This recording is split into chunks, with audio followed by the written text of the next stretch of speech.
degree candidates, parents, grandparents, aunts, uncles, children, brothers, sisters, loved ones, and friends. On behalf of the Board of Trustees of Stanford University, the President of the University, John Hennessy, myself as Dean of the Law School, all of the faculty at the Law School, and the administrators and the staff, I welcome you to this wonderful occasion, the graduation of 2013.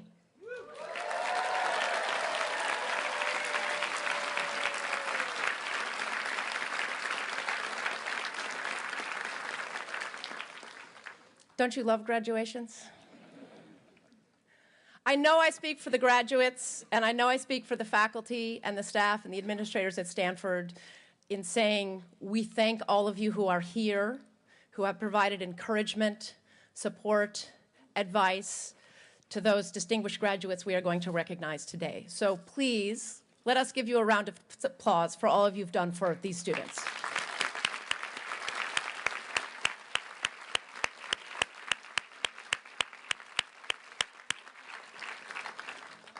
It's my great pleasure to introduce our two speakers today. We have two student speakers, one from the LLM program and one from the JD program. They have been chosen as the speakers in the old-fashioned way by a vote of their peers to speak to us today. They are Olivia Jackson, who is an LLM in the Corporate Governance and Practice program.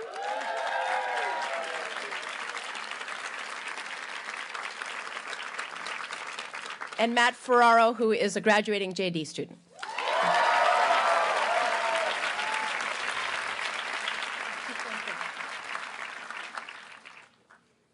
Olivia.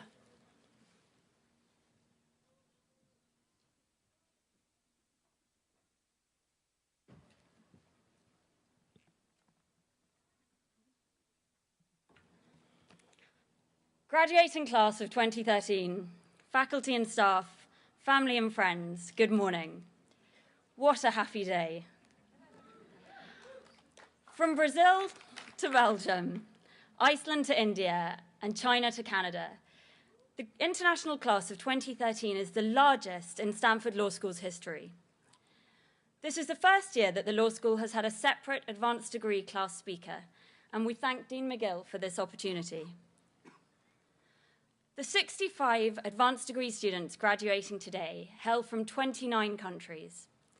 It is an honor to represent them and to speak to you all. Frankly, I suspect that my classmates only chose me because of my accent. One of my American friends told me that I could stand up and recite the alphabet backwards and everyone would still love it.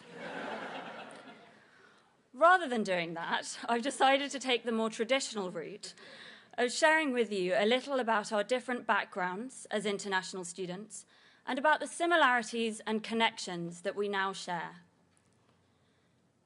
Many of you have come to know the advanced degree students over our time here. For those who are not as familiar with us, I'd like to tell you a little bit about our backgrounds. Most of us have concentrated almost exclusively on law before coming to Stanford, gaining law degrees in our home jurisdictions and practicing for a number of years in law firms or elsewhere. Our ranks include former law clerks in the Mexico Supreme Court, the Israeli Supreme Court, and international tribunals, as well as former employees at the European Union and the United Nations, together with a number of students who have worked in-house or in private practice across the globe. We are diverse not only in our backgrounds, but also in our motivations for coming to Stanford. Some of us have come here intending to stay for a while and practice law in the United States. Others would like to take all we have learned here and share it at home. Some of us have taken the opportunity to explore many different subjects while at Stanford, while others, in particular the JSD and JSM candidates, have devoted hours to legal scholarship. Some students came with their families, and we take the opportunity to thank those families now, as well as all of our families and friends for their unfailing support, whether they are watching this later online or have crossed oceans to celebrate with us today. We could not have done this without you.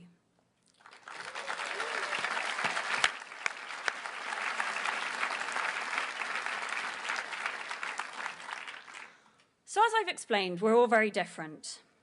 But now, along with the rest of the class of 2013, we have Stanford Law School in common. During our time here, we have seized academic opportunities, formed lasting friendships, and expanded our horizons. I'm going to talk about the friendships we've forged first. It's fair to say that we have had some American adventures together, from trying our hands at beach volleyball to embarking on possibly ill-advised road trips to Vegas, to trips to Lake Tahoe, where experienced skiers taught those of us from hotter climates, well, I say those of us, I'm obviously not one of those people coming from England, but how to at least fall over gracefully when skiing. We have thrown ourselves into Stanford life as well, forming rock bands, challenging the JDs to soccer matches, challenging Berkeley to soccer matches, and in the case of one Chinese student, even joining the Stanford marching band.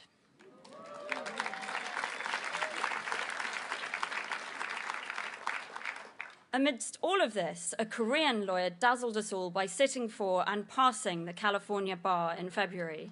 Quite an achievement. I think those of us now facing a summer of bar prep kind of wish that we might have done the same thing. But throughout all of these enriching experiences, we've made lifelong cross-cultural friendships. As just one example, Lily, the 6-month-old daughter of a Swedish LLM, will now return home with a Brazilian lawyer as a godfather.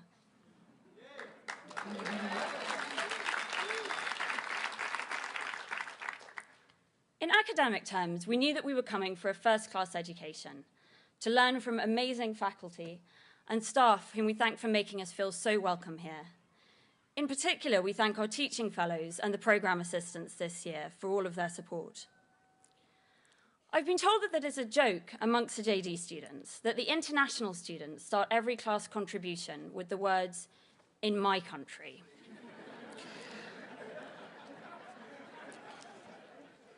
Honestly, I confess there is probably some truth in that, at least in the early weeks. But we hope that there is also great value to having that comparative view of law in the classroom.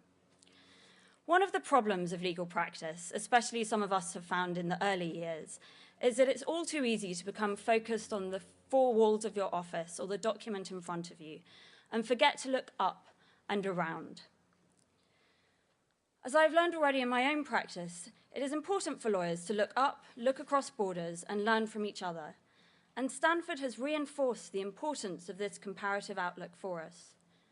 From conferences on online dispute resolution and cybersecurity to classes on financial regulation or international intellectual property, one key part of our education here has been a reminder that so many legal issues are interconnected and how much we can gain when trying to find legal solutions from looking up and around.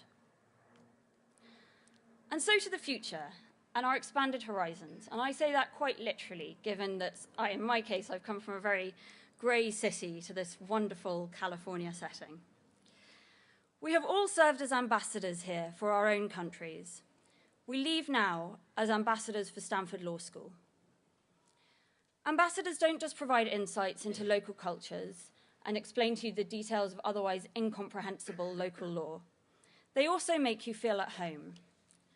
On this happy day, each of us commits to continuing to cherish and nurture the connections that we have formed here. You have welcomed us into this community and as part of the Stanford Law School family. We invite you now to allow us to reciprocate. Know that you can call on friends and colleagues scattered across the world. In fact, we even invite you to cold call us. We are thrilled to be part of this graduating class and now to be joining the wider Stanford alumni community. To my classmates here, I'm so proud to be graduating with you and of your amazing accomplishments. To everyone else, I return to a theme. In my country, we say congratulations and thank you so much for having us.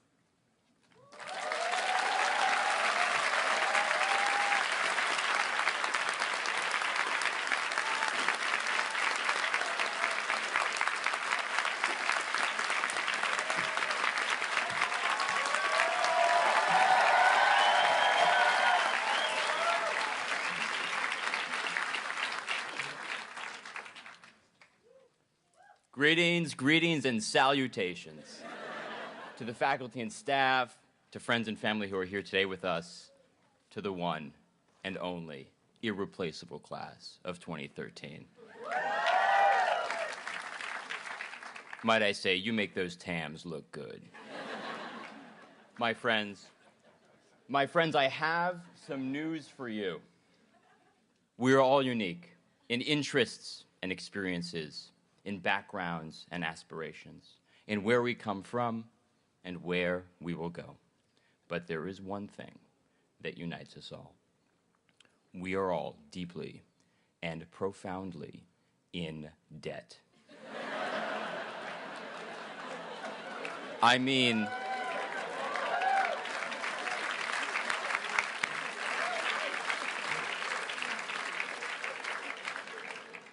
like drowning in debt. And I don't just mean debt in the financial sense, although in my case that kind of debt is staggering. What I mean is that we're deeply indebted to everyone who made this moment possible for us.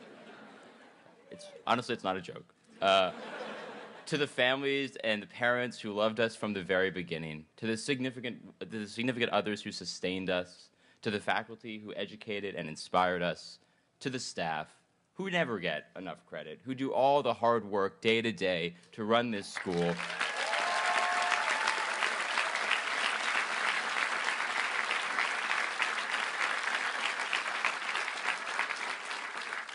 One must watch out, the applause will run over the punchline. Do all these that run this school, and among other things, keep the lights on and the buildings heated, except for room 180, which is kept at a brisk 38 degrees. What we have done is really only possible because of what they have all done.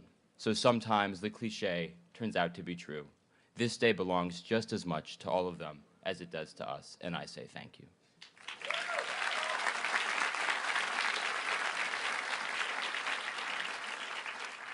So I'm told my task this morning is to speak for the JD class.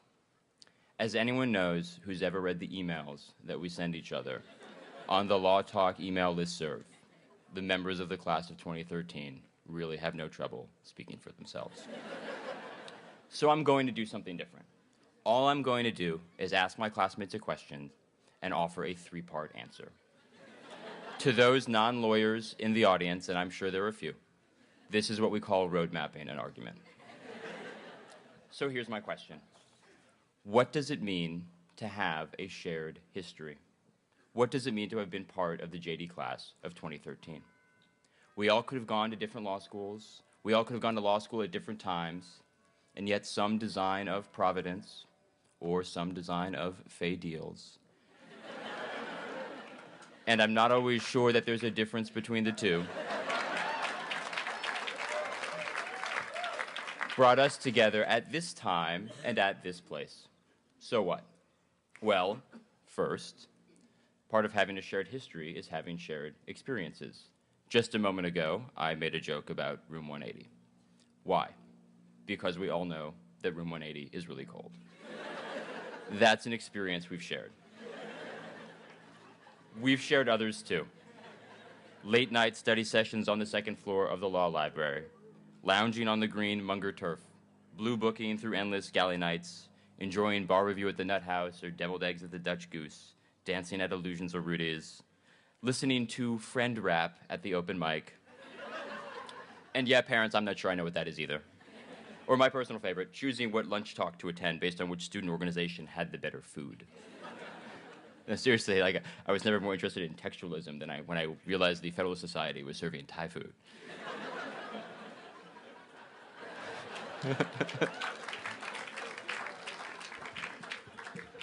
Of course, all law students have those sorts of experiences, but these have been uniquely ours. They bind our individual journeys together, and in a way, they bind us to one another. We built this shared history even in unhappy times, when a law talk email made us cringe, when a cold call made us stumble, when our cert petition was denied, or our client got a sentence he didn't deserve, or when, despite our best efforts, an exam didn't break our way. We've built common bonds in moments of personal trial, too, when we suffered disappointment or illness or deep personal loss and found solace and maybe even comfort in the camaraderie of one another. Those experiences, no less than the happy ones, have shaped our history together. Second, shared history isn't something that just happens to us, it's how we react to circumstances. And here, too, our experience has been unique. I don't know if you've heard these rumors, but I'm told that law school elsewhere can be kind of brutal, like the worst 3 years of your life. But here we built a strong, charitable community, and not just because of the palm trees and the sun, as nice as it is, especially today, but because we decided individually and collectively to build a community that would appeal to our better selves. In our best moments, we linked ambition with compassion, achievement with empathy, and excellence with humility. That's not to say that everything was perfect, but I think it says something special about this place and about our class, that most of us chose to spend the night after our last exam together, trapped on a boat in the middle of San Francisco Bay during a 3L sunset cruise, and no one even ended up in the water. Third and finally, sharing a common history means being shaped by that history too. To speak personally, I came to law school at 28, as many of you know, and I thought I was pretty well formed and pretty stubborn. But as I prepared for this speech, one of the most remarkable things I realized is over the past 3 years how much I've changed. And I've changed because of all of you. Being surrounded by colleagues of such intelligence and experience, from soldiers to sailors, Marines to airmen, scholars to bankers, human rights activists to teachers, journalists to scientists, and so many more, has given me new perspectives on things I thought I knew and made me realize, in a very humbling way, the many things I don't know. And maybe, just maybe, somewhere along the way I learned to think like a lawyer. So this person that I've become, this more real version of myself, will be the person that leaves here and goes on with the rest of my life. So it occurs to me that part of having a shared history means having a shared future too, because after all these years together, we are all, in some fashion, the product of the influences of each other. So there's this rule, well, I should say I think it's a rule, that all law graduation speeches have to end with a quote from a Supreme Court justice. So here's mine. Late in his life, Thurgood Marshall said that the miracle of the Constitution was not its birth, but its life. By that he meant not the mere writing of the document, but the 200-year effort to perfect it. If it's not stretching the metaphor too far, I hope something similar will be true for us. What I hope is that years from now, when we look back on our lives, what we'll remember most fondly is not our class's birth, the years that we spent together here in this paradise, but its life, the lives we led after this moment of our parting, having shared and been shaped by our common history, hopefully doing our part to build a world of our highest aspirations, where the weak are secure and the just are free. Fellow graduates,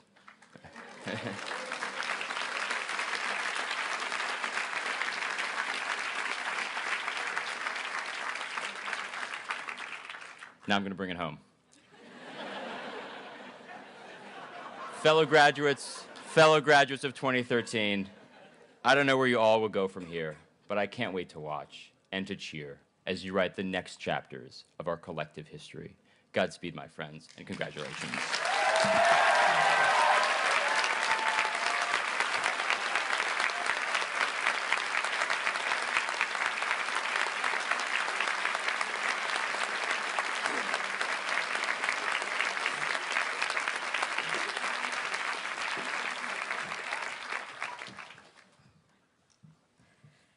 Good morning.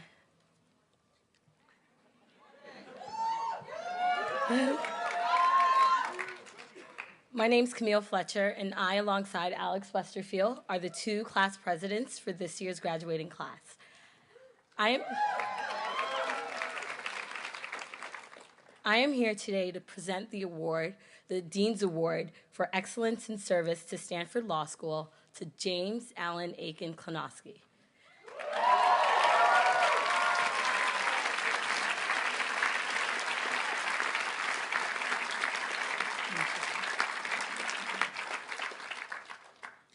Jake Klonowski, father to Maddie, husband to Katie, native Oregonian, has had a career dedicated in public service. Before joining Stanford Law School, he spent 10 years in the United States Navy, continues today as a reservist, and is set for deployment to Afghanistan in about a month. He has taken his dedication to public service, he brought it here to Stanford Law School. While at Stanford Law School, he was the president of the American Constitution Society, and he started the Stanford Law Veterans Organization, as well as successfully lobbying the law school for a class on veterans' rights, which was taught by Professor Bob Weisberg, who you'll soon hear from. Beyond his dedication to public service and his own interests, Jake has been completely committed to fostering a community here at Stanford Law School. Jake could always be counted on to attend any event at the law school, especially if there was food. During the first year, he actually made a pact to never buy lunch, and he was successful because he attended a lunch talk every single day. The reason he did that wasn't only because of his affinity for free food. It was really because he was completely dedicated and committed to fostering a community here at Stanford Law School. During our 1L year, when he suffered the tragic loss of his brother Nick, he still had a smile on his face and was always ready to lend a helping hand, even though he was grieving his own personal loss. His dedication, his kindness, and his generosity is unmatched at Stanford Law School. Excuse me. Before classes started our 1L year, Jake was the first person to email our class. And in that email, he sent a lot of emails, but the very first one was, in that email, he gave his address and his phone number before meeting pretty much anyone in the class, and he offered his spare room, and he offered to drive anyone anywhere they wanted to go. And he kept true to that word all the way to the end. In fact, 2 weeks ago, I carelessly, early in the morning, locked myself out of my house and my car, so I was stranded, and I, like many of my classmates, know that when you're in need, you can always count on Klonoski. And at a drop of a dime, he came and picked me up and drove almost 2 hours out of his way to make sure I can get to my externship on time. This is just one story that has marked Jake's kindness and generosity at Stanford Law School. My classmates and I have been incredibly lucky to have spent our 3 years here at Stanford Law School with such an amazing person, and we're now deeply honored to be able to call him our friend. Please join me in congratulating Jake Klonoski.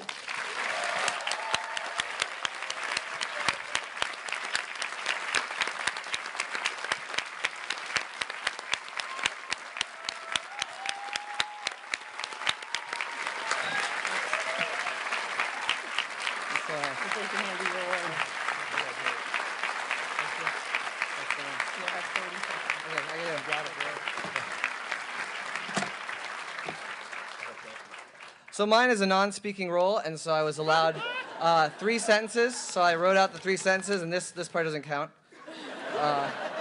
Speech. So there's a lot of commas involved in 3 sentences. So I'm going to reiterate a few thank yous to my wife, Katie, who tolerated me racing off every Sunday of 1L year to write an email to the class. To my daughter, Maddie, who was actually her imminent birth was announced on Law Talk before my mom actually found out. Which is a problem, don't do that. And to all the husbands and wives, girlfriends and boyfriends, sons and daughters who supported this class through the last 3 years, thank you very, very much. Thank you to my mom, my stepfather, Gary, my brothers, Zach, Sam, and Chris, and all the family that came from near and far, and that have paid and invested so much to get us all into Stanford. I'm so glad they're seeing this all pay off. To my dad and my brother, Nick, and all the family members that can't be here, but we hope are watching and are very proud. And most of all, thank you to the faculty and staff of Stanford and to my wonderful friends in the class of 2013. This award's completely backward in assigning me any credit for shaping the community at Stanford, and instead I owe everything to you all for making the last 3 years amazing, semicolon.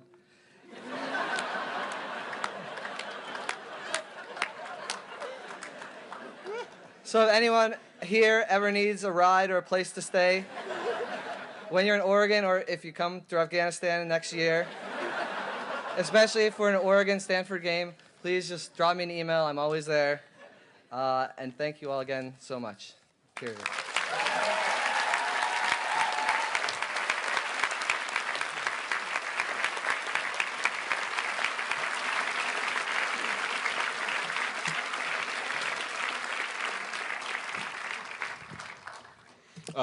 Good morning. So not only have Stanford's student organizations fed Jake and many of you here with a lot of free lunches, they've also contributed pretty mightily to our time at Stanford, from lunch talks to weekend symposia, and from Judge Kaczynski in our first year to Judge Reinhardt in our third.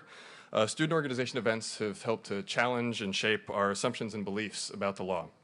And none of these events would have been possible without the help and guidance of Chidel Onwebu. She's helped us to start up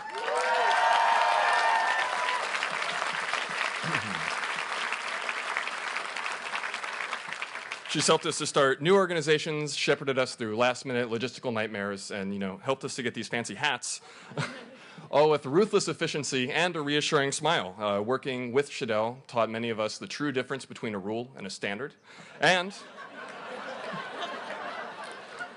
in case anyone is still wondering, Chidel is a notary public. It is my honor to present, with the profound gratitude of the class of 2013, this year's staff award to Chidel Onwebu.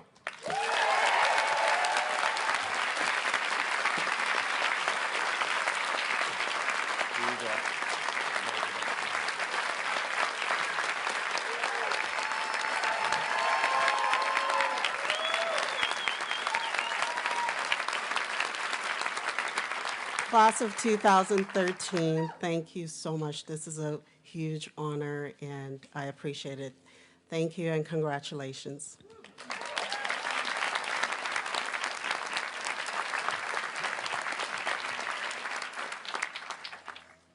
Hello again. I'm here to present the John Bingham Hurlbut Award for Teaching Excellence to Professor Robert Weisberg, my fellow New Yorker.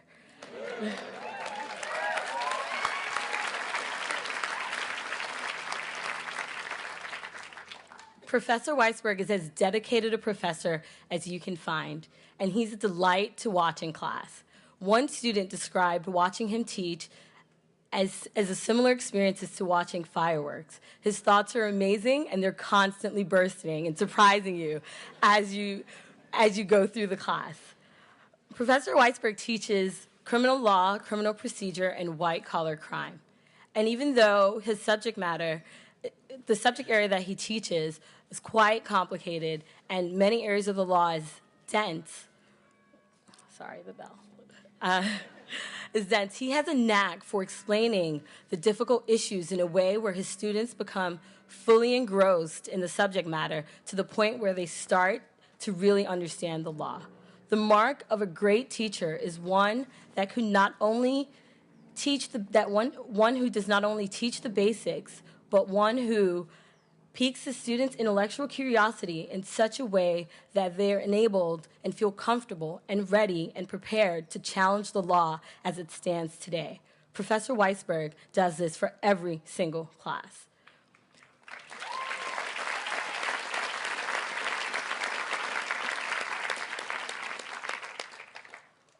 Beyond his teaching, what really sets Professor Weisberg apart is his complete dedication to his students. Back in 2010, when we were 1Ls, on our first day in criminal law, he made it clear that he was always available to talk, not only about the doctrine, not only about careers, but about anything, including the New York City weather. And he was always willing to talk to just about anything. When you spoke to Professor Weisberg, you always felt like he was listening. He was completely interested in what you had to say and was listening closely. And many times, he would refer back to a small detail you had mentioned to him months earlier. And I would continue to be shocked that he remembered some minor detail about my personal life that I had mentioned. And this...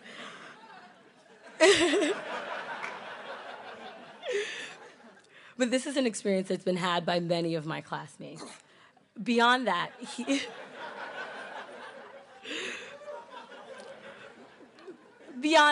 he was always ready and eager to help with any issues or any projects students had in mind. And for that, he supervises more directed research projects than any other professor. And he is presently the faculty advisor for several student-led projects, including the Project Remade Pro Bono Project and the San Quentin Prison Project. Professor Weisberg is incredibly accomplished, and he's one of the most humble and thoughtful and kind persons that I've ever had the opportunity to meet. And many of my classmates and I are now incredibly honored to be able to call him our friend. Please join me in congratulating Professor Weisberg on his achievement.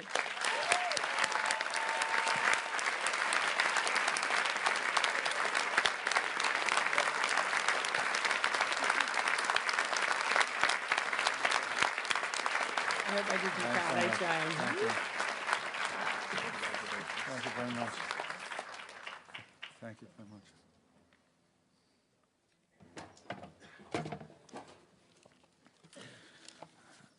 It's a particular honor to be introduced by someone who knows how to speak the King's English like all of us do from New York. But anyway, want to say, in echoing Matt, a quick shout out to not just our staff generally, but particularly to Jillian and Jason and our fabulous facilities group for putting together logistics for this great event. So I wanted to thank them.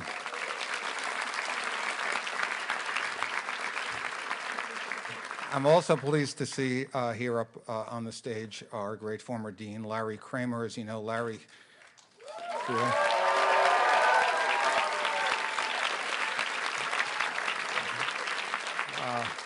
a worthy predecessor to Dean McGill, who is a worthy successor to him.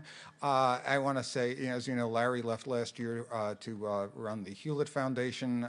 He left the comfortable confines of the academy to go to the real world where you have $10 billion to give away whenever you want to.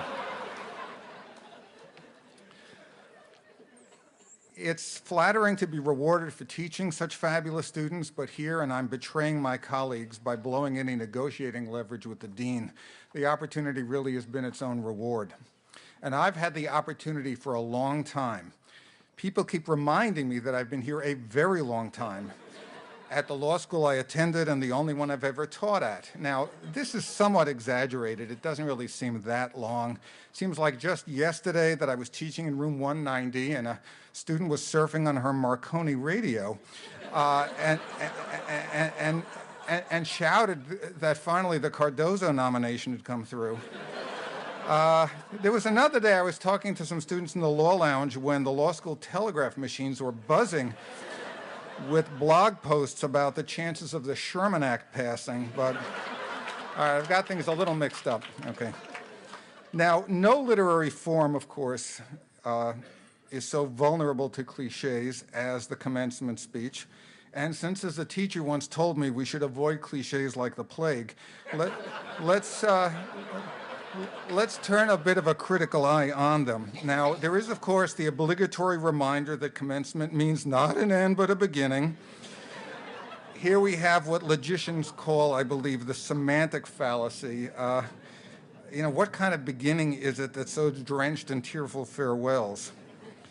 I'm also supposed to say that this event occurs at the precipice of a unique historical threshold, or maybe the threshold of a unique brink. A time of unmatched peril and promise in that you are a unique generation. I don't feel competent to offer such historical declarations. And as for your generation, I have a hard enough time remembering the distinction between the aughts and the millennials. But in any event, I'm wary of any categorical description when the subset we admitted to Stanford was picked precisely because he defied generalizations. So I'm going to keep my focus a bit narrower. I'll return to the subject of commencement cliches in just a second, though I should warn you that there's a cute one I like and I'm going to use, the takeaway. So I think I have a few takeaways. Law students here have become even more wide-ranging and interesting in recent years. My own perch in criminal law has been especially gratifying. Of course, crime is special, the place where the rubber of law meets the road of life, where one can wallow in the day's tabloid news and pop celebrity culture and claim, I'm doing research. But it's not unique. The range of our students' intellectual, professional, cultural, and personal backgrounds has widened as the study of law has become more interdisciplinary and our students are better at it. But it's also because our great clinical program has brought our theorizing into contact with the ground level of law and the demands of professional practice. I find myself learning from students in one day how the esoterics of computer technology and even philosophical concepts might inform how we devise rules of privacy, and other students on the same day, or even the same students, updating me on how they devised a strategy to win a 1538 argument and then a 995 dismissal and an 1130-50 case in the high-volume local court. I know just saying those statute numbers with a knowing edginess is a joy to you. You've done much of your work as teams with each other and with faculty. As noted in the recent Stanford Lawyer magazine, the Stanford Criminal Justice Center has undertaken a comprehensive assessment of the new California law called realignment, the most dramatic reconfiguration of any American criminal justice system in half a century. I've been lucky to be on this team in this endeavor with my very special colleagues, Joan Petersilia and Debbie Muckamal, with whom I have the good fortune to share the leadership of our center. But the key has been our team of student researchers. They've done empirical data collection, case studies, statutory analysis, policy evaluation, and a few months ago, the governor of California, Jerry Brown, came here to receive a briefing from our students. He was so impressed that he declared he had to take the reports back to Sacramento to discuss them with his administration and the legislature, and that he wanted to steal some of the students as interns for his office. Joan, Debbie, and I view this as and it doesn't get any better than this moment at the law school, except we're going to stay at it because it may indeed get better. Oh, by the way, you're going to accuse me of continually being defensive about the been here so long thing, but as I told the students, how long could I have been here? They have been students at Stanford Law School under Governor Jerry Brown, and so was I.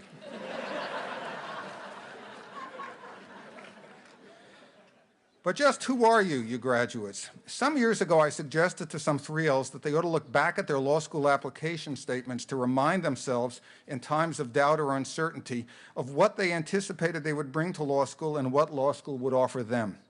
So this year, I decided to ask a bunch of 3Ls I know pretty well for permission for Faye to give me their statements. I wanted to see how some of you described your path to here and conceived the possible path from here, and I thought I could offer some observations on these essays. Now, of course, I guaranteed confidentiality and anonymity, and I should stick to that, but intellectual integrity requires me to break that guarantee for one statement, and I apologize, but I just have to. And I quote, it's disturbing and remarkable.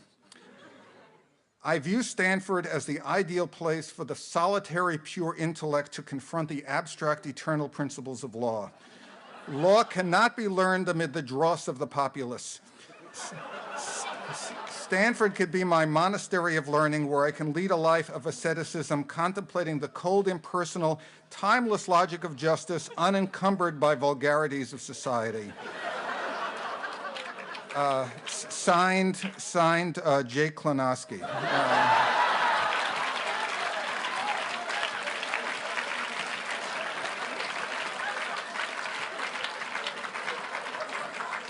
Okay, that didn't work out well, that one, but on the whole.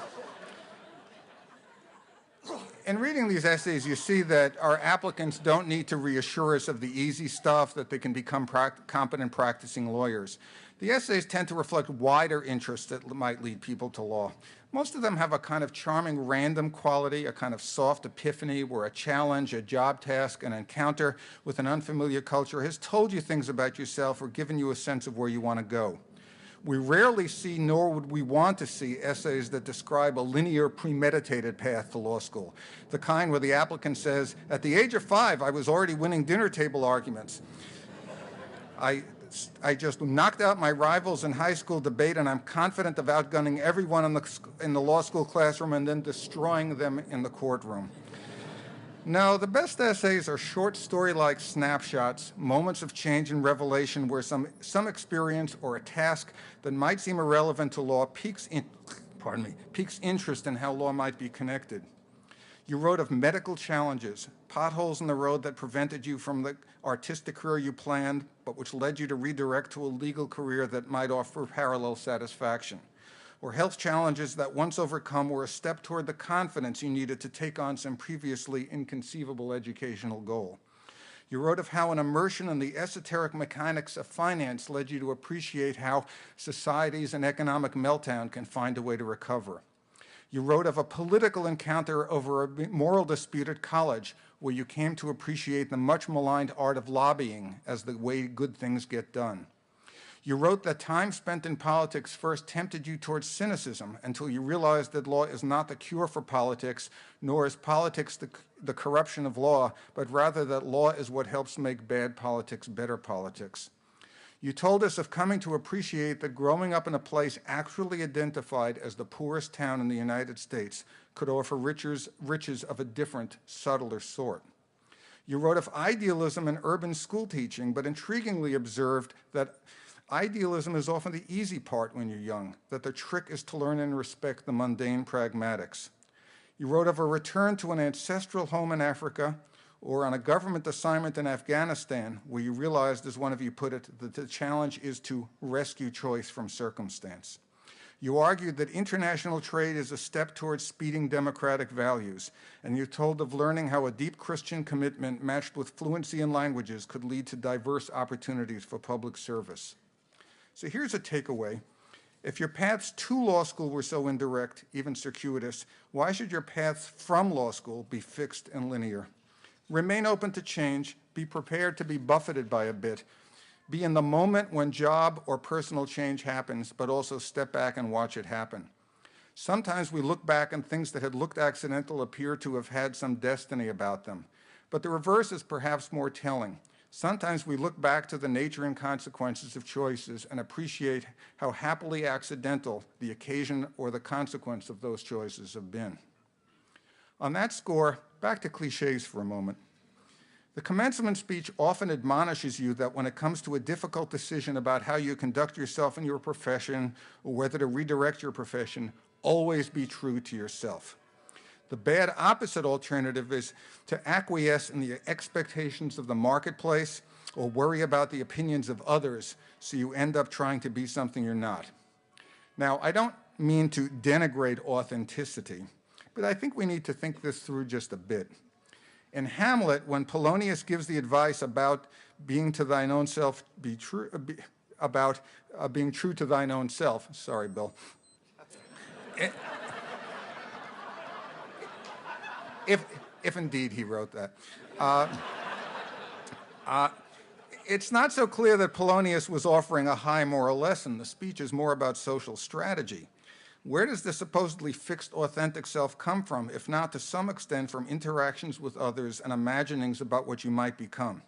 Look back to those application statements and you'll see as stories have changed, there are also stories of how you imagine yourself could be different from and better than the way you viewed yourself at the time of the writing.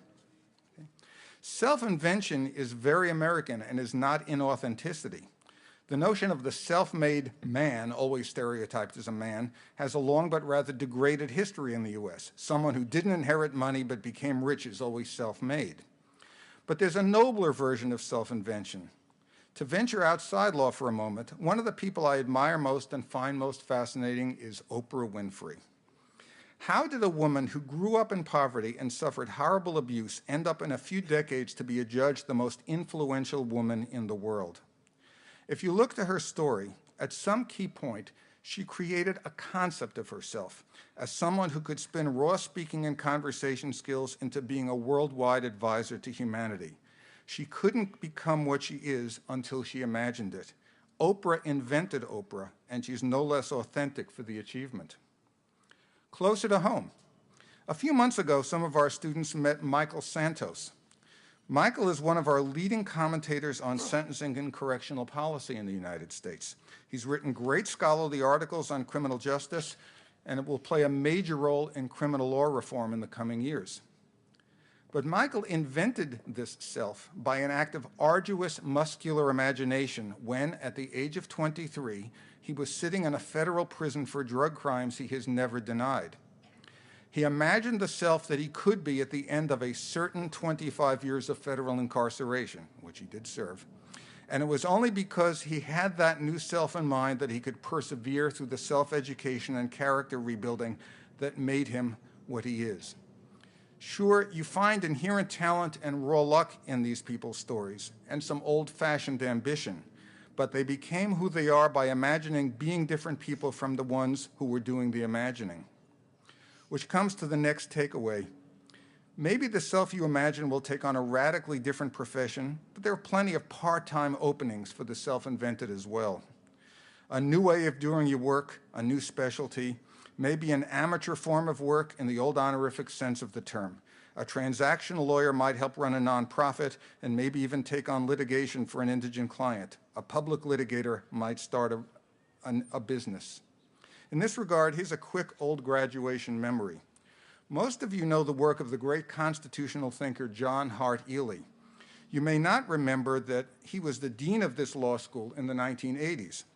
John was a wise and witty man and a wry observer of the world he grew up in, what he called the American establishment generation of the complacent 1950s.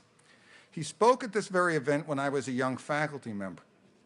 He had just received the 25th year reunion book from his Princeton class of 1960, what he described as the paragon of the old Eastern establishment, all male, almost all white, thoroughly buttoned down. The reunion book, as many do, asked the if you had to do it all over again question, the one designed to provoke some wild whimsy, some let it loose, could have been retrospective self-imagining. John found the book an unexpected sociological treasure, if something of a downer. He did a cross-check of the entries and discovered that there were two dominant groups, the investment bankers who said they wished they had become commercial bankers and the commercial bankers who said vice versa. Needless to say, my takeaway is you can and will do better than this. Try to make some preemptive, if you had to do it all over, projections. Maybe write an updated law school application statement every few years. I want to say something about the legal profession, and now here's another big cliche or pair of cliches. The notions that the lawyers do the means, the clients have the ends. The positive version is the often reverently solemn view of the lawyer's role, zealous commitment to helping clients fulfill their interests. The cynical version is that lawyers will do anything to advance their clients' interests. Obviously, the positive version is a good idea, while it's unfortunate the extent that the latter is true or perceived to be true. But this means-ends business misses a lot, because those interests, whether economic self-interest or moral or political interests, are also not sprung platonically or rigidly determined by circumstance, just like yourselves. Sometimes it is only with lawyers that clients or the public can come to recognize what their interests really are. Now, this may seem obvious at one level. A client says she wants to make a contract or start a company or get a divorce, and the lawyer lays out law-related costs and benefits to help her decide if that's what she really wants. But I'm thinking in larger terms. Case in point, as big a set of legal issues as we've seen in many years. I'm speaking of the very current roiling public debate about national security surveillance over our phone and email records. And I find it oddly reassuring that it's happening. It's one of those special moments when people and groups who usually act from ideological predispositions or political loyalties get all confused, and conventional arguments get screwed up. By coincidence, this very month, the Supreme Court decided an issue about swabbing DNA from all arrestees for a big crime-matching database. Of course, it was 5-4, and of course, Justice Kennedy wrote the decision. But Justice Breyer sided with the state, and Justice Scalia scathingly sided with the defendant. Yes, night is day and up is down. But it turns out that privacy is very hard. To some, it's a deontological value. but its form and degree are a matter of taste and social context, and matching it against other social needs like crime solving makes things even harder. On a bigger scale, with the NSA surveillance, there's a strange liberal conservative bedfellowship on both or all sides of the debate. Is Edward Snowden a whistleblowing hero or a traitor? Hard to predict opinions on this by the usual ideological variables. Everyone wants the so-called right balance of security and privacy, but the balance can't be struck in the abstract or by any arithmetic or algebra. In any event, it's only by encountering the hard legal problems that people, including governments, confront how ill-formed their own supposedly pre-existing interests sometimes are. I don't want the government having my phone records, but I do want my phone company having the records because I wanted to do things with the records that I want done, and then I've acknowledged that I don't want to fully own the records. I want the government to protect us from bad people. I know I'm not a bad person, but I also know that the government has to risk some false positives if it is to get the really bad people. I want my internet company to protect my privacy, but I want it to help me have just as much private information as would please me, and I realize I can't instruct the provider on every data point of information. In fact, as some social scientists are proving, even when I seem to be in perfect control of my privacy, I do weird things, such as answering really invasive questions just because the questions are slightly less invasive than the one before it, which I refuse to answer.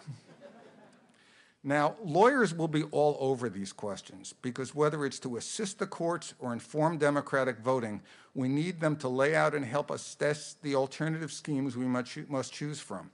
It's a matter of detail and judgment and accommodation. Lawyers help clients and the public figure out what their wants are only by helping them see what law necessarily follows from fulfillment of those wants. And the good news, and I say this with unabashed, arrogant smugness, is that it's our lawyers who are at the center of this. Last week's alumni news notes from the library reveals that our graduates are fully in the mix. Our grad, David Drummond, Chief Legal Officer of Google, is rethinking the terms of contracts with his customers, clarifying that their privacy is protected in line with the law. But he's also arguing to the government that it needs to allow him to clarify with his customers the terms of those laws, so that trying to tell government that more trust in those contracts will help the government fulfill its interests. Our grad, Mark Rotenberg, who runs the nonprofit Electronic Privacy Information Center, might concede that the NSA surveillance is consistent with Fourth Amendment doctrine and even the letter of the relevant statutes, but he's trying to convince Congress that it didn't realize the implications of those statutes. Our grad, Susan Ilston, federal district judge, has rejected at least one government request of an internet company as so vague as to be illegal. But she's approved others because the law requires her to be scrupulous in examining the details. Our grad, Peter Buchert, the heroic investigator for Human Rights Watch, has been looking at the question of extradition of Edward Snowden from Hong Kong. He's been writing about how Hong Kong's legal integrity may be compromised by its earlier involvement in the under-the-radar rendition of terrorist suspects to Middle Eastern countries. And our grad, Ronald Noble, the head of Interpol, needs to draw on databases like that of the NSA as he investigates terrorism and human trafficking in Central Asia. By the way, fantasy job, head of Interpol. I'd like to say something really articulate and sophisticated about imagining myself in that job, but all I can say is like totally cool.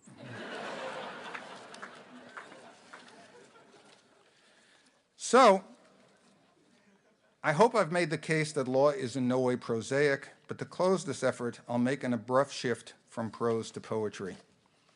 I'm going to read a couple of poems. Here's one by British poet named Shina Pugh. And the takeaway here has to do with the being open to change, which is my main concern for you.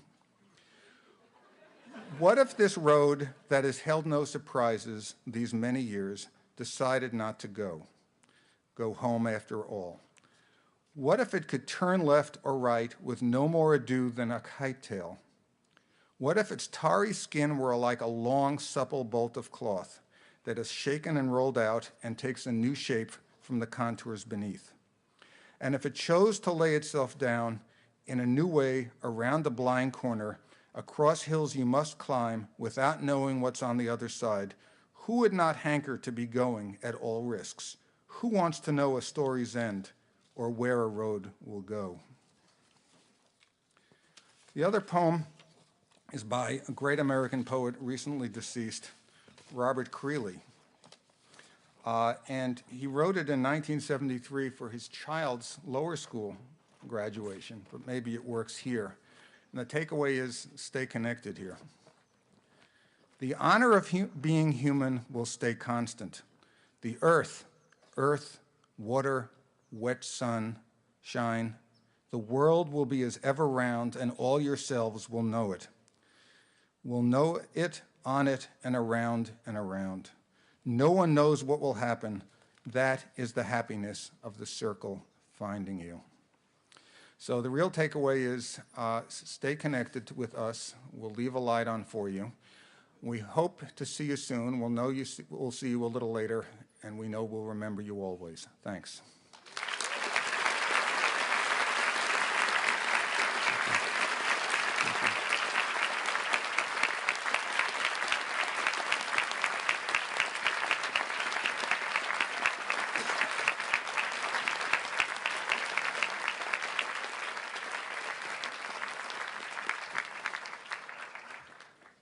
So are we done?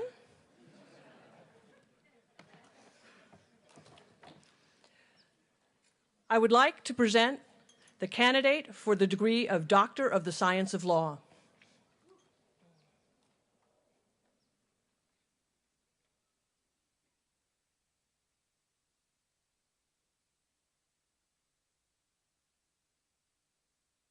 Cecilia Cristina Nario.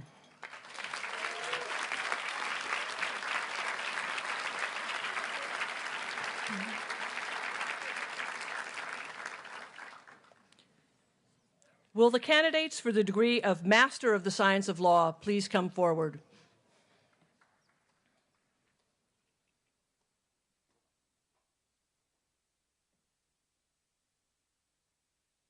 Carlos Ara Triaro.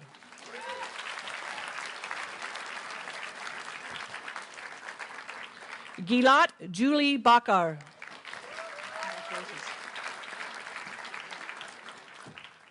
Rolando Garcia Miron.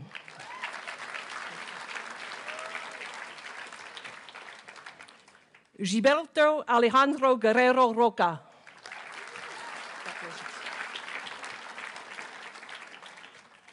Tai John Huang.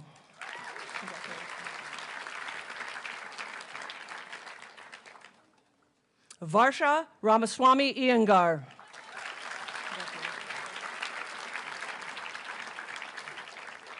Stefania Kapranske.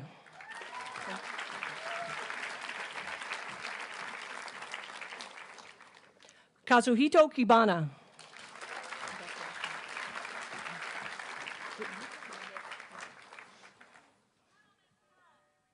Netta Konigstein.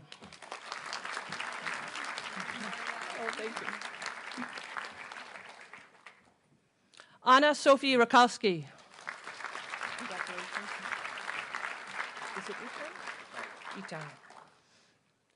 Itai Ravid.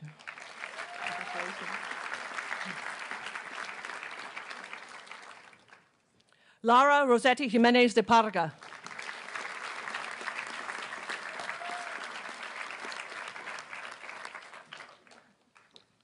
Will the candidates for the degree of Master of Laws, Corporate Governance and Practice please step forward?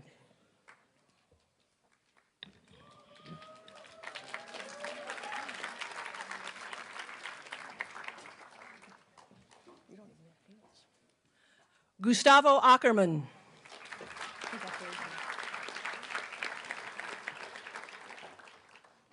Sho Awaya.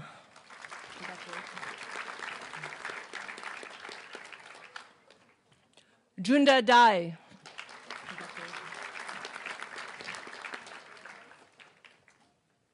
Camila Diaz Requena.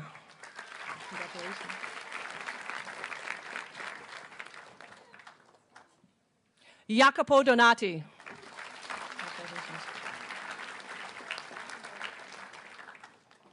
Zhu Chao Dong.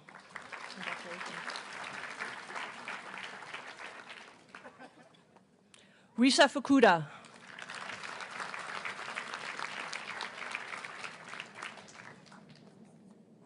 Andre Gunnarsson.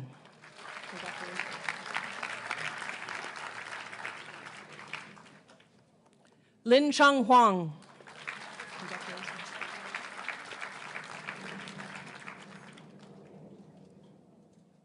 Sean Huang.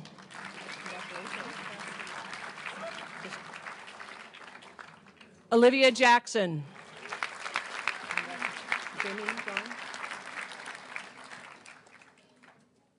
Jaemin John.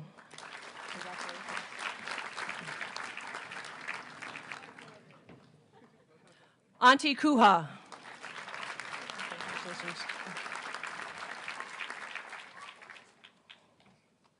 Yael Liran Pearl.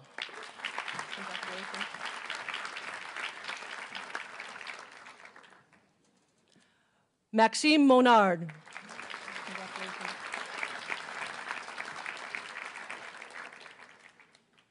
Koichi Okimoto.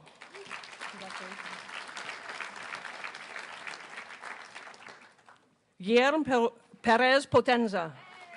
Congratulations. Michael Oscar Petz.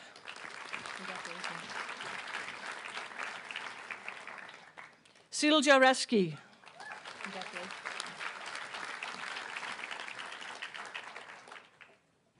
Daniela Saccone.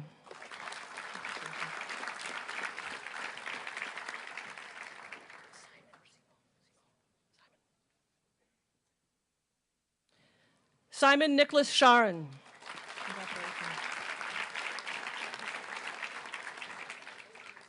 Elena Sudneko.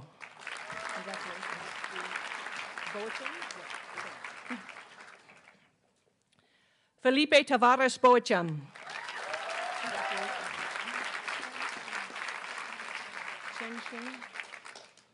Chen Xing.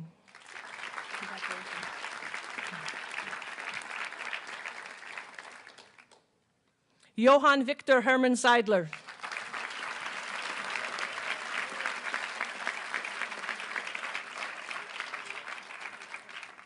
Will the candidates for the degree of Master of Laws, Law, Science, and Technology please come forward?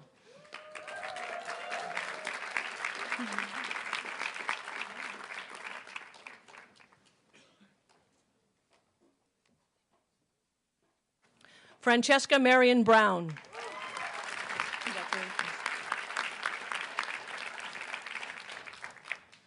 Maria Leonor Cabanelas.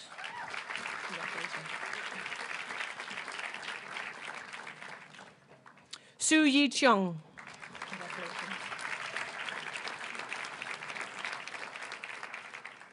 Elvina Catherine Hao Yan Chow.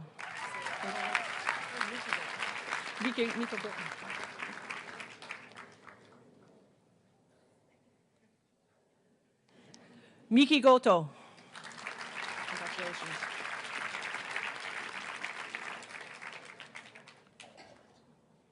Dorota Maria Cosella.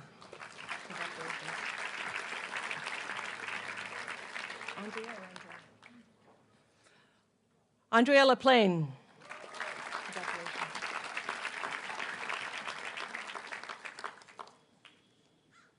Hyun Suk Lim.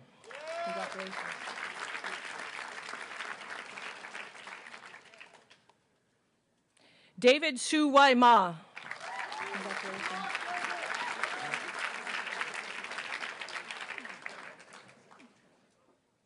Juliana Tiemi Mizumoto Akaishi.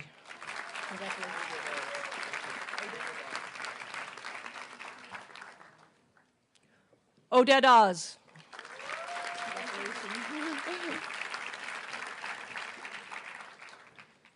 Navroop Panter.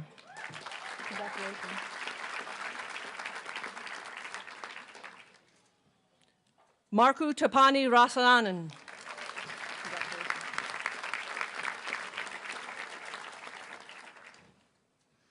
Chaitanya Ramachandran.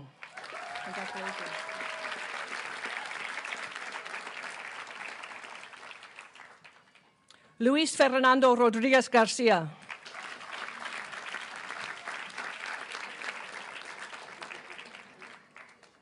Christian Bennett Rosenbike.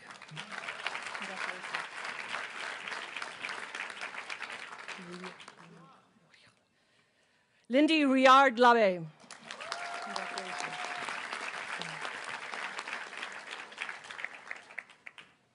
Sinfei Ruan.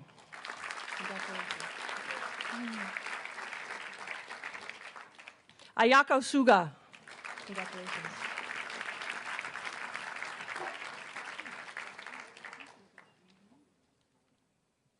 Edward Tileman.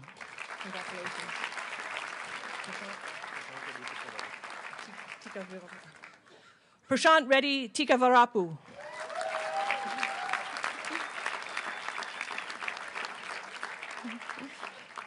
Lakshmi Krutika Vijay.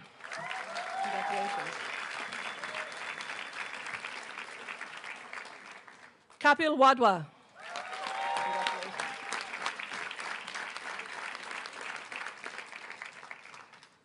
Max Philip Wallet.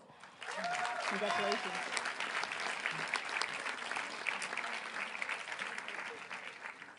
Masayuki Yamanouchi.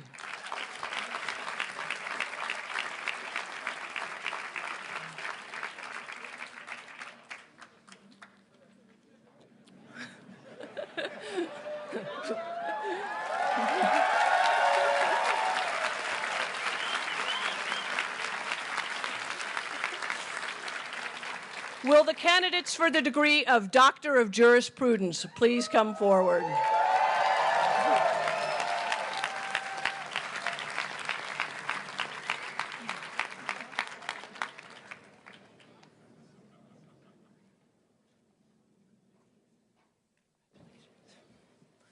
Mohammed Mehdi Ali.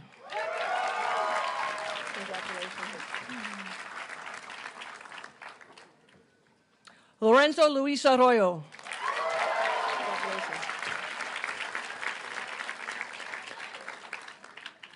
Lucas Edward Babbitt, JD, MS, Management Science and Engineering.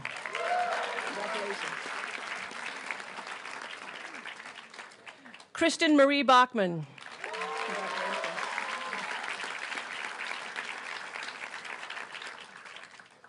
Aaron Balabanian.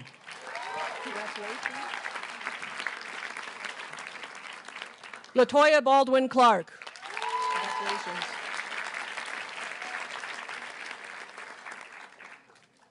Lucia Elena Bollard.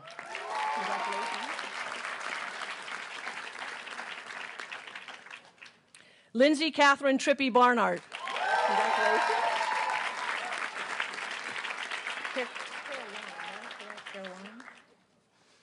Catherine Caroline Bloodsworth Balin, JD, PhD, History.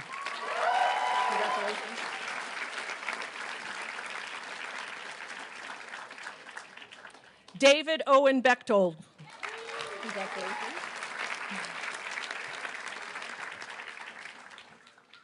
Mia Christine Beck.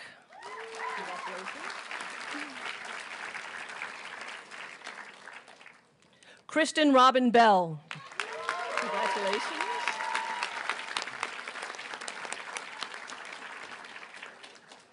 Lucera Lisbeth Beoresa.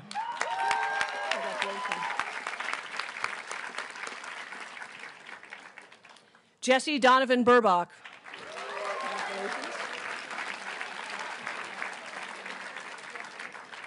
William Lepolt Blackman.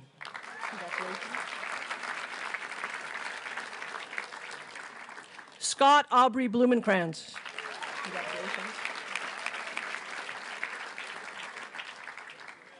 Margaret Leith Boitin, JD, PhD.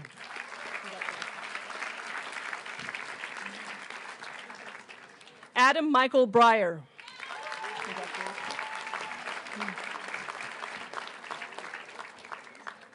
Margaret Hill Brennan.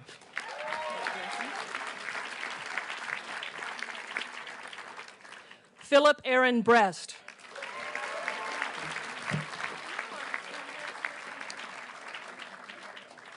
Peter Joseph Broderick. Thank you. Amanda Nicole Brulette.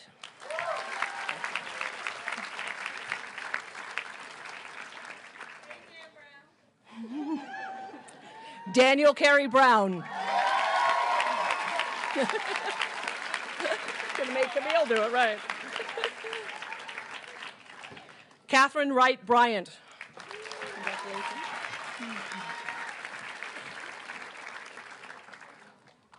Benjamin Joseph Brysack.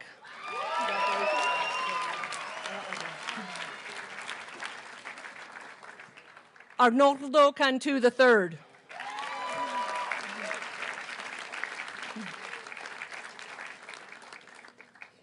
Virginia Jessica Cardenas.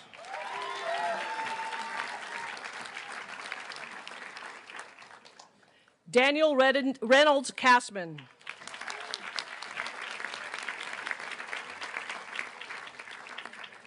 Caitlin Nabseth Chacon.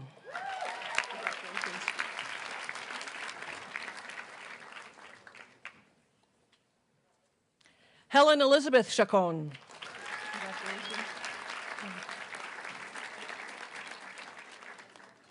Christopher Allen Chow. Congratulations.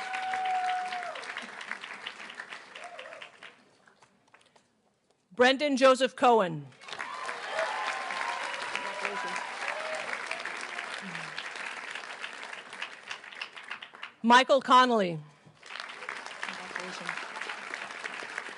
Nope, nobody won. Kellum Conover. Congratulations. Jarrell Avery Cook. Congratulations.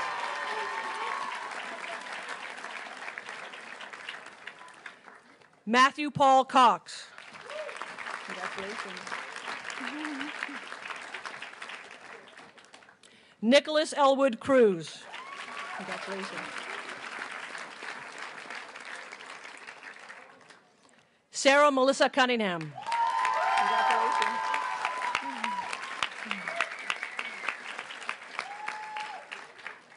Ashley Nicole Davis. Congratulations.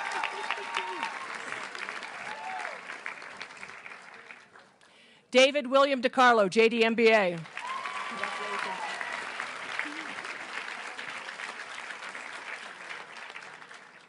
Meredith Rita Wall DiCarlo. Hey, you forgot yours.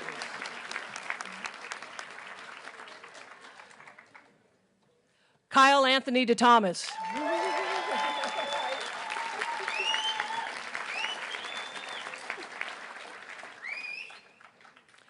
Vanessa Del Valle. Congratulations. Anjali Devendra Deshmukh, JD MD. Congratulations. Neil S. Devani.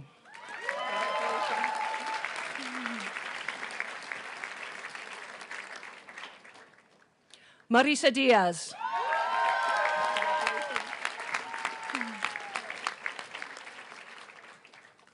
Gina Marie Domenico, DiDomenico, JD MPA.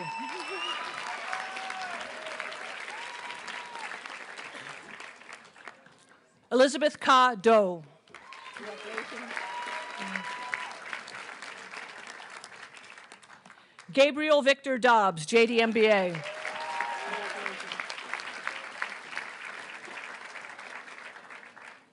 Samuel H. Dolinger.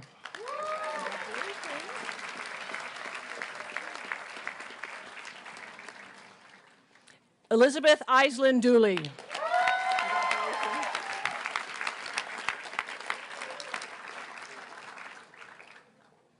Ravi Raj Doshi.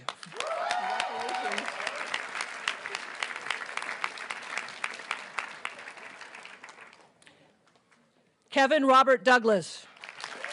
Congratulations.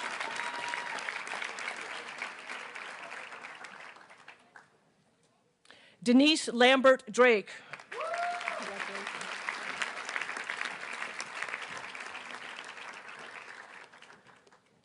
Alan Drozdick. Congratulations.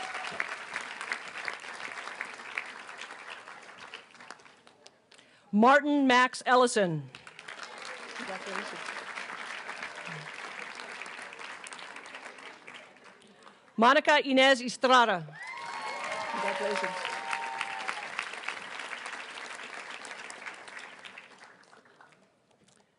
Robert Douglas Fanyon.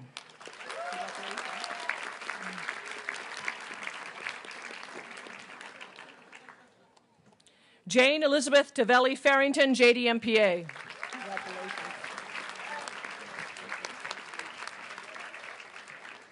Matthew Francis Ferraro.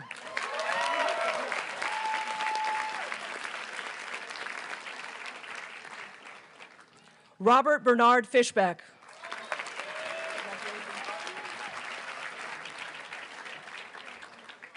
Alan J. Fishman.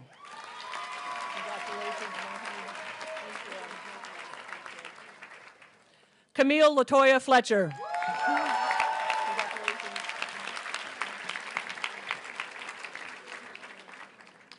Max Meyer Friedman.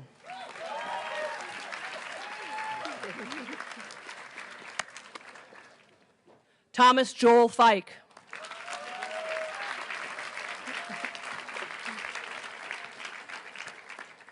Rachel L. Gibbons. Congratulations. Aviva Judith Gilbert, JDMA Education.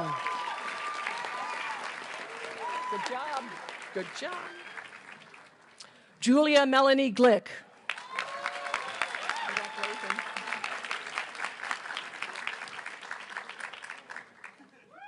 Talia Goldfinger. Congratulations, my honey bun. Proud of you. Jennifer Dawn Gonzalez. Congratulations.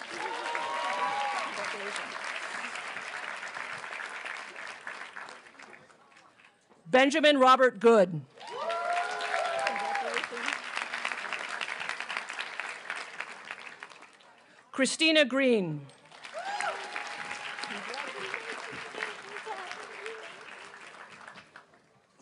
Naina Gupta. Congratulations. Margaret Darren Hagan. Congratulations.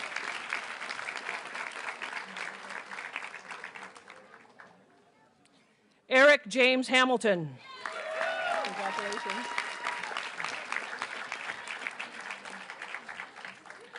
Kathleen Hamill Harchie. Congratulations.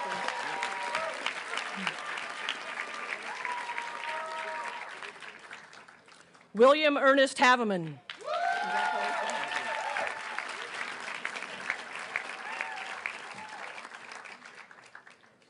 Bailey Wilson Heaps. Congratulations.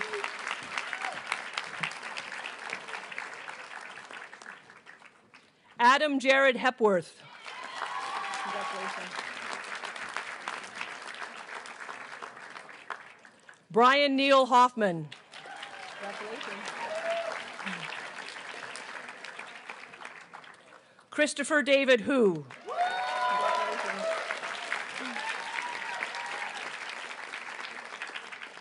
Melissa Christine Hughes. Congratulations.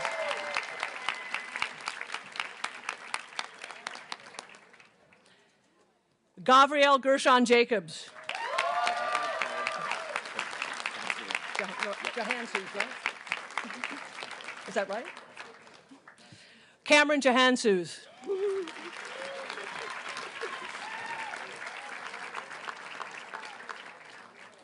Mark Isaac Janoff, JDMS Electrical Engineering. Congratulations.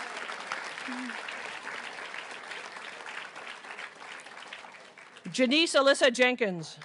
Congratulations.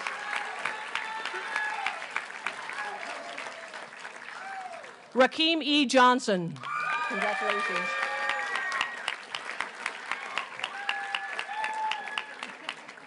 Christopher Jameson Kendall. Congratulations.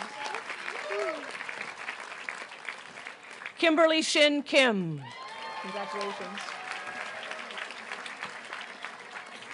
Rebecca Denise Klein. Hey. James Allen Aiken Klonowski.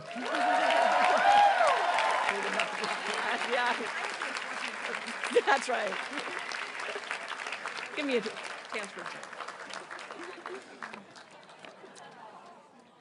Stacy Corliss, JD, MS, Environment and Resources. Congratulations. Amy Krause. Congratulations. Like the bouquet. Adam Jeffrey Kretz. Thank you.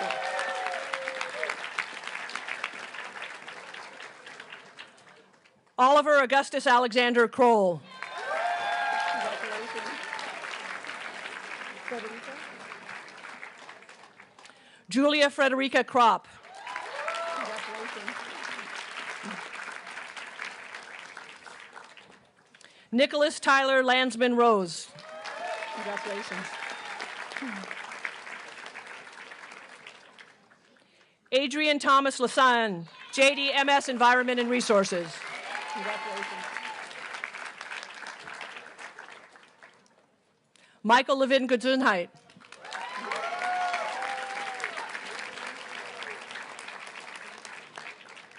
Christina Liu.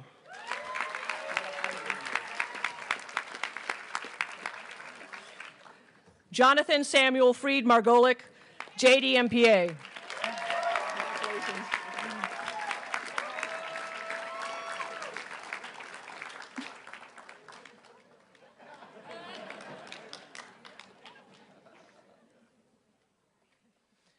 Nicolas Luis Martinez.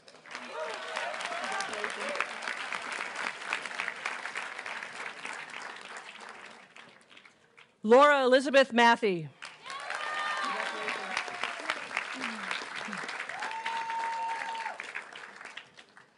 Jonathan Robert Mayer, JD, PhD, Computer Science. Congratulations.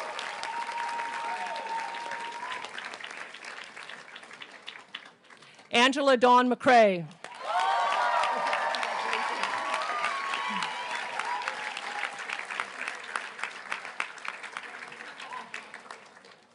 Ryan Paul McKinley Stemple.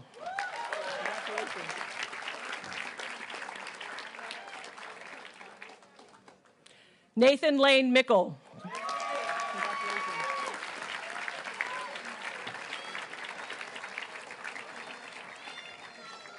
Mark Donald Menzies. Oh my God. Where's your... J. Richard Minga. Congratulations.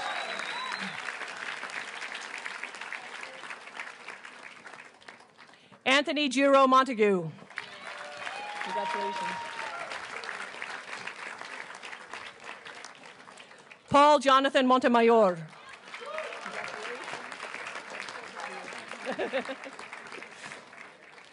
Alexandra Helen Moss. Congratulations.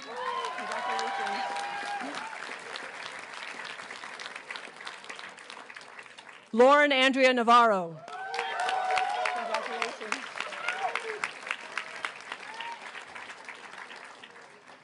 Caroline Eugenia Stromberg Newton.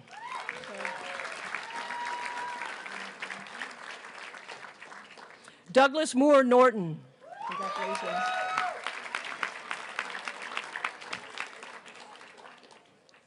Kevin Andrew O'Haron. Congratulations.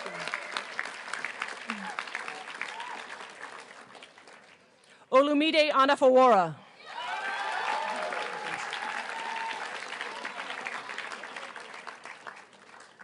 Nicholas Maynard Parker. Congratulations. Okay. It's Pavia, right? Eric Pavia. Congratulations.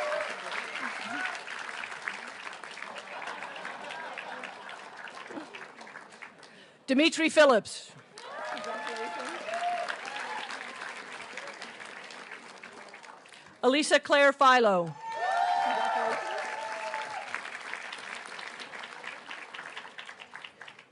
Jeffrey David Pierce.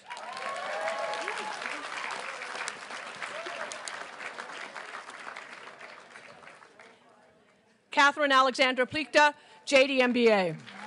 Congratulations. Eugenia Bronwyn Poland. Congratulations.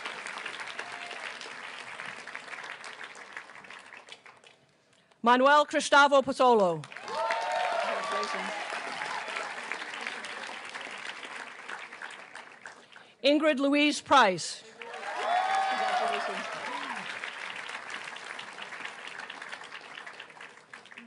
Charles William Proctor. Congratulations.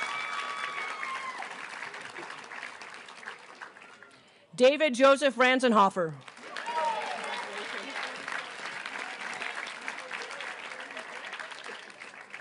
Julia Lanier Reese.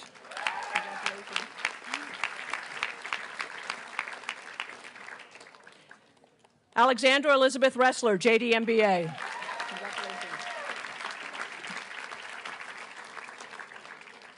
Michael John Reynolds.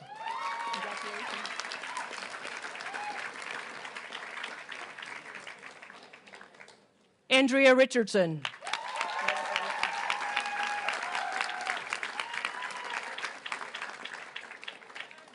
Alexia Marie Romero.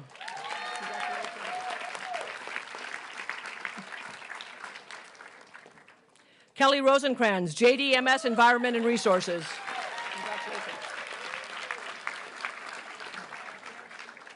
Joseph John Rumpler. Congratulations. You Wendy Suzanne Salkin.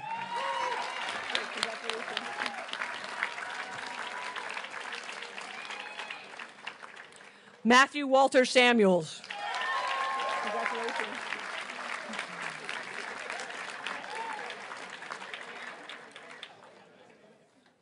Ari Hayden Siegel, JD Congratulations. Zeev Shafir, JD Congratulations. Omar Saad Shakir. Congratulations. Oh, Alexandra P. Schechtel.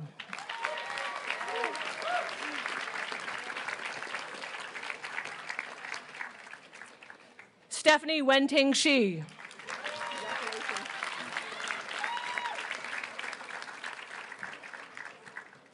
Shayla Florence Silver Balbus. how are you? Julian Cunningham Simcock, JDMPA. Hey, fine, thanks. How are you? I hope so. Jonathan William Smith.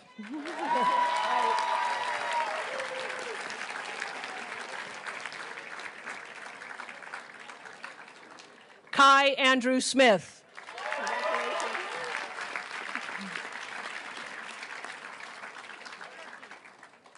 Jessica Greenlake Snyder.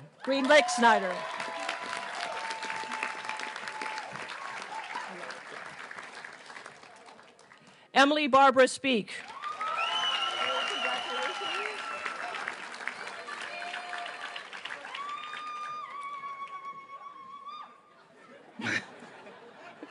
Jessica Lynn Spencer. Congratulations. Stefan Sperling. Congratulations.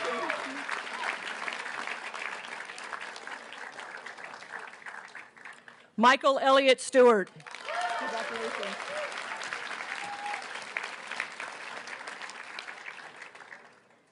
Maria Elena Steitler. Congratulations.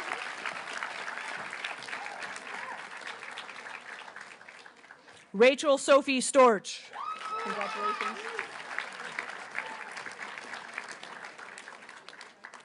Robert Donald Swanson. Congratulations.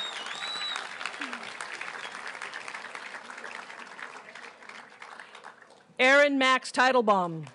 Congratulations.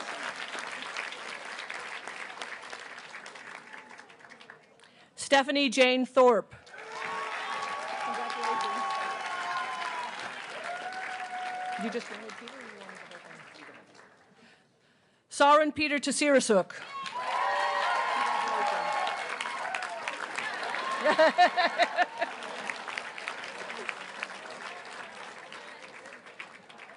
Sarah Hoffman Trila. Congratulations.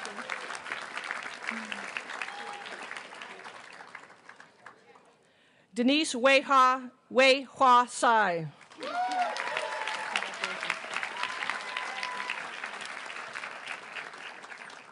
Kendall Turner.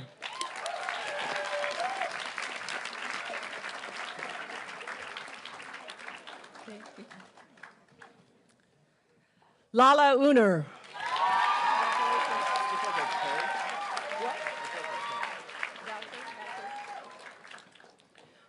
Brett Richard Volliker. Congratulations.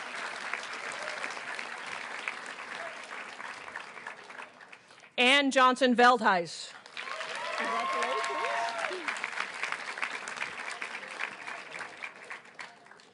Vivek Viswanathan, JD MBA.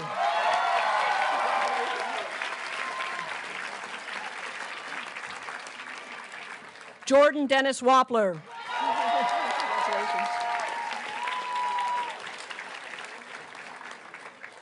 Matthew Allen Waring.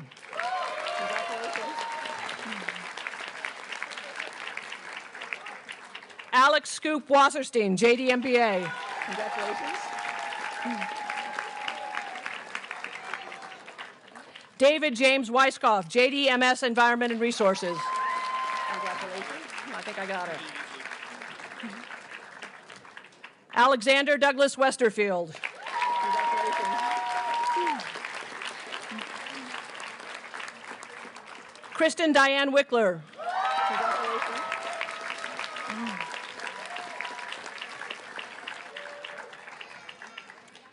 James Leroy Wigginton. Congratulations.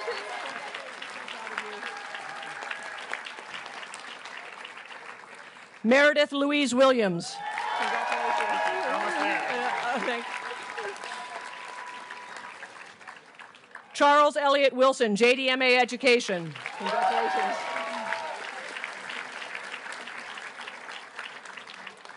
Matthew Gerard Woleski.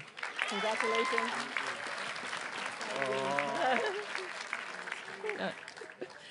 Elliot Gerard Wolf, JDMS Statistics. Congratulations.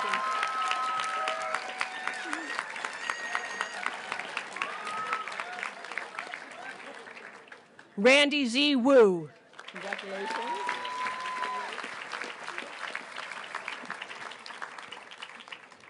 Elon Werman. Congratulations.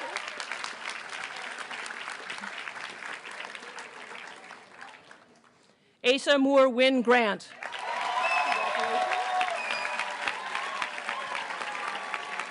It's a good thing you sent it to me. I would have screwed it up. Kevin Michael Yerkowicz.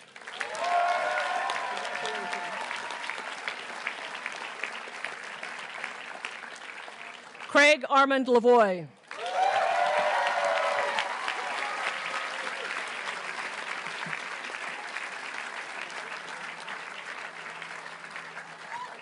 Ladies and gentlemen, I present to you the Stanford Law School Class of 2013.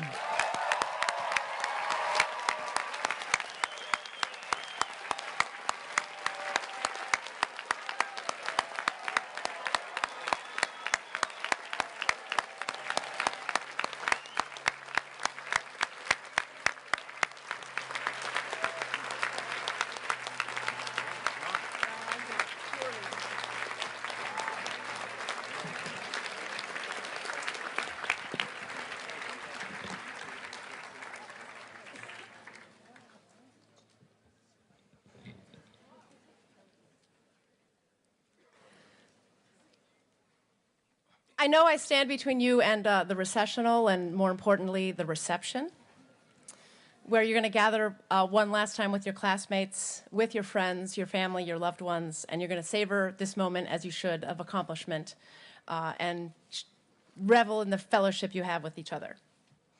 So there's one last part of this graduation ceremony.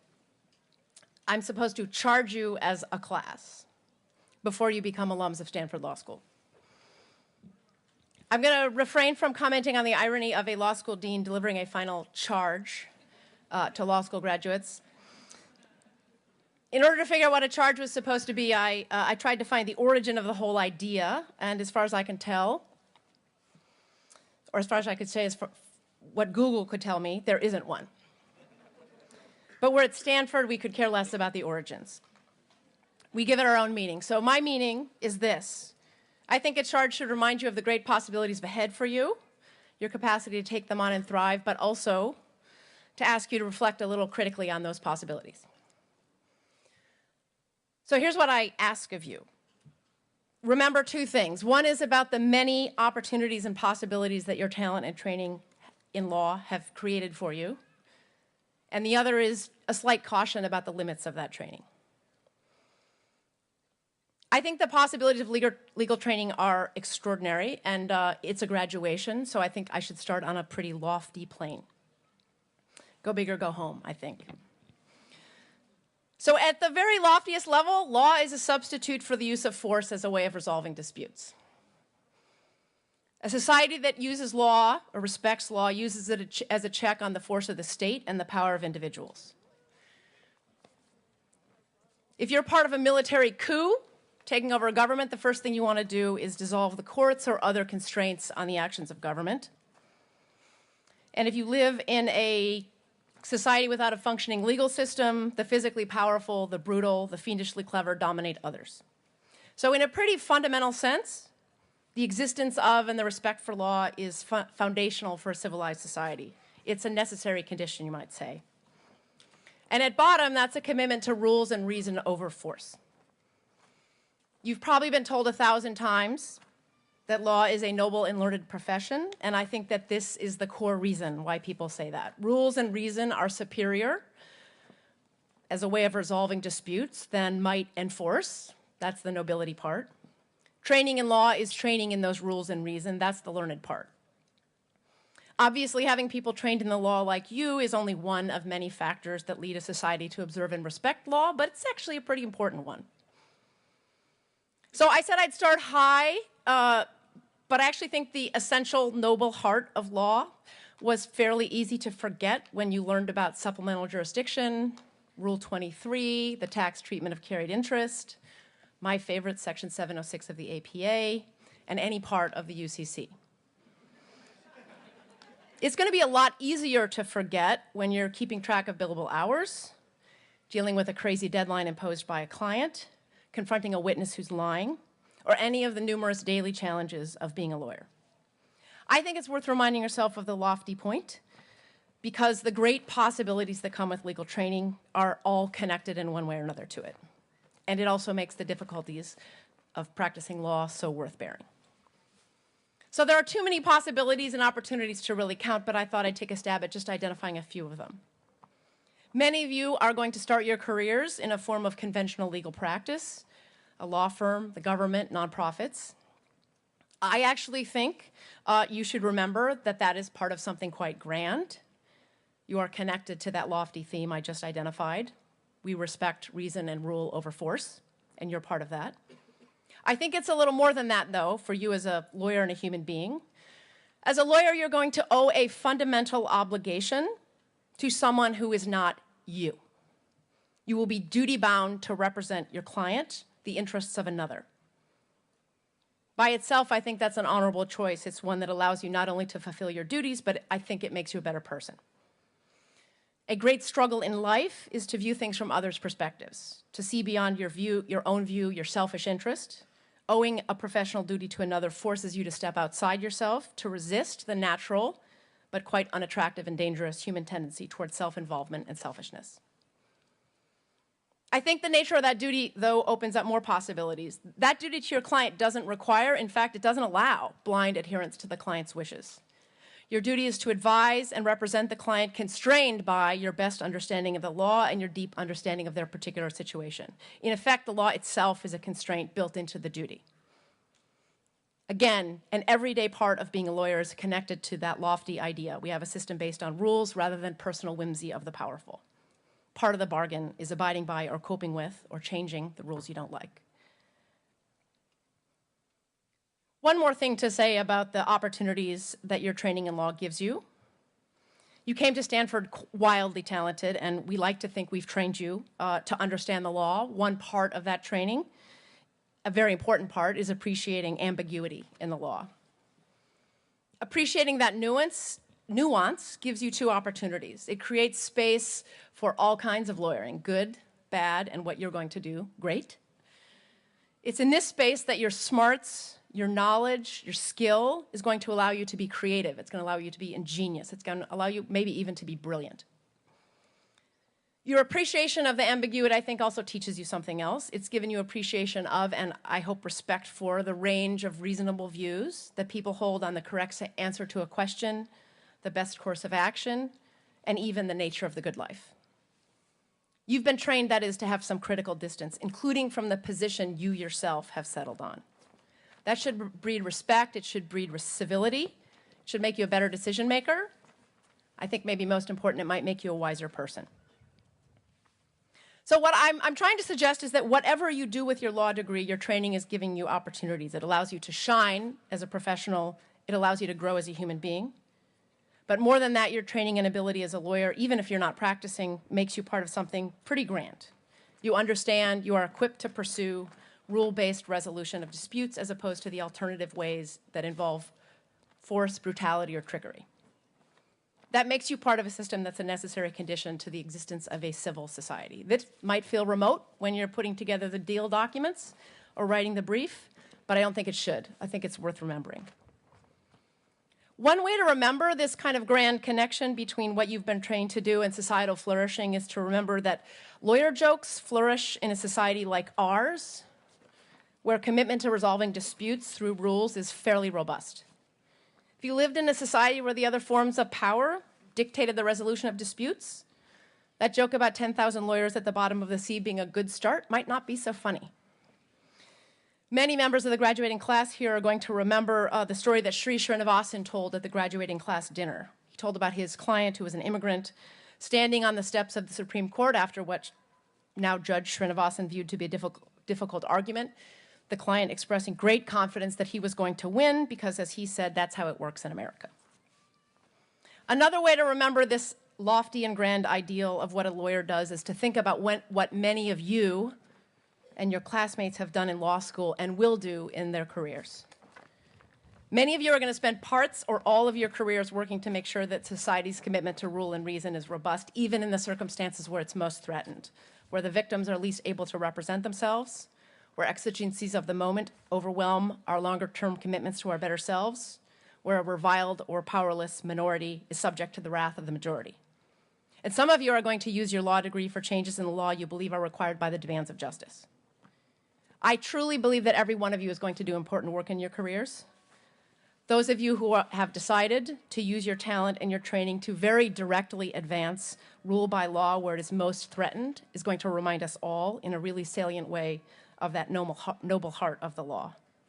And you will also be my personal hero, and I know that I'm not alone. I'm a legal educator. Of course, I believe that the opportunities presented to you in a life in the law are far greater than the risks.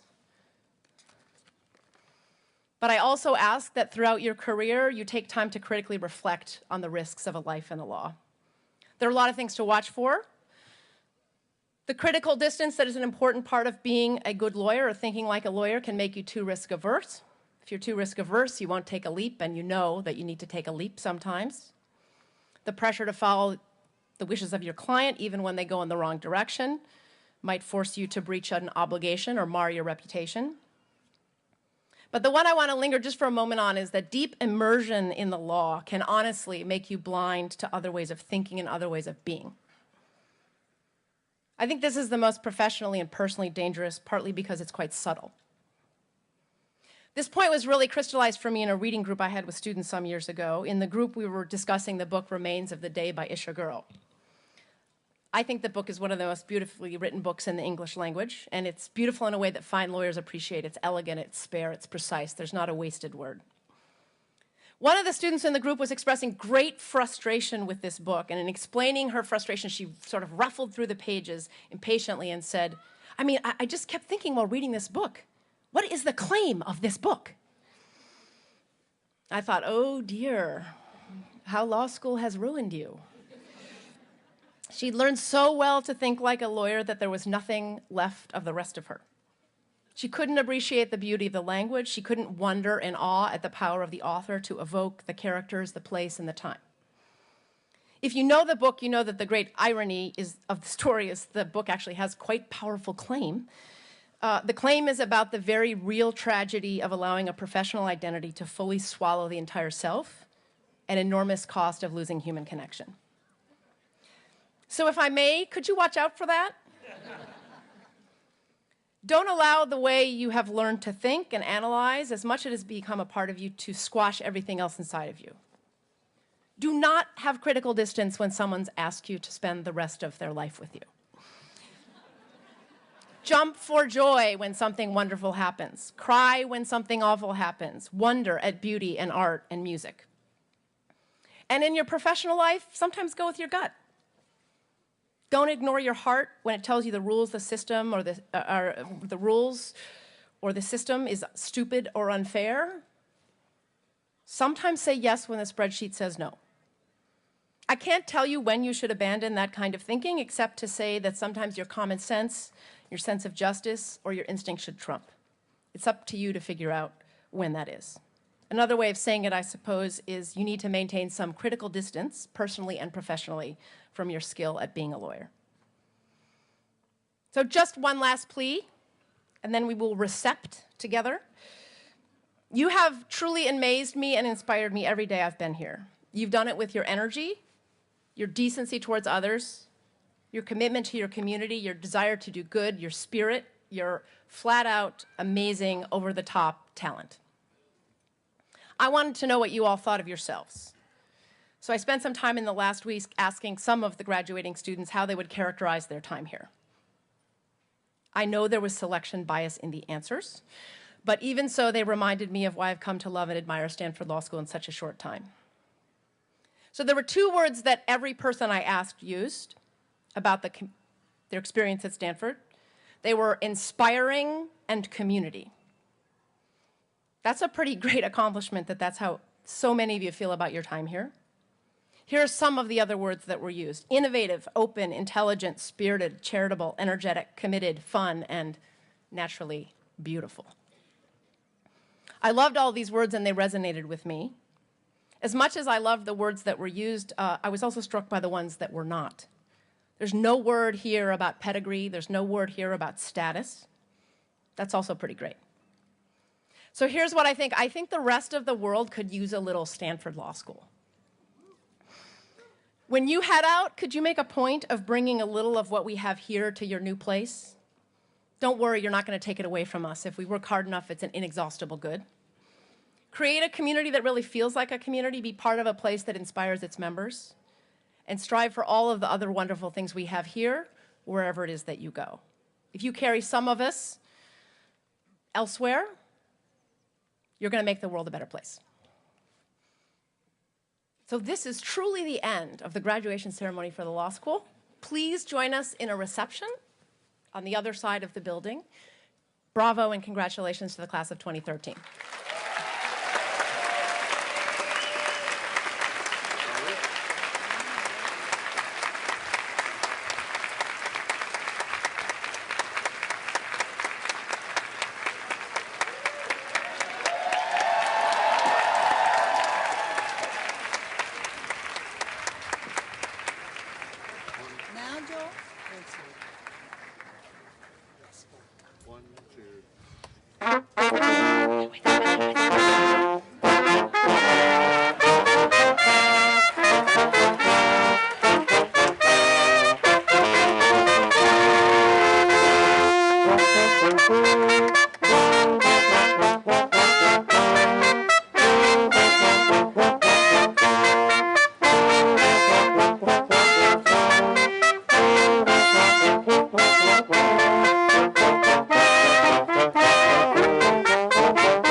Thank you.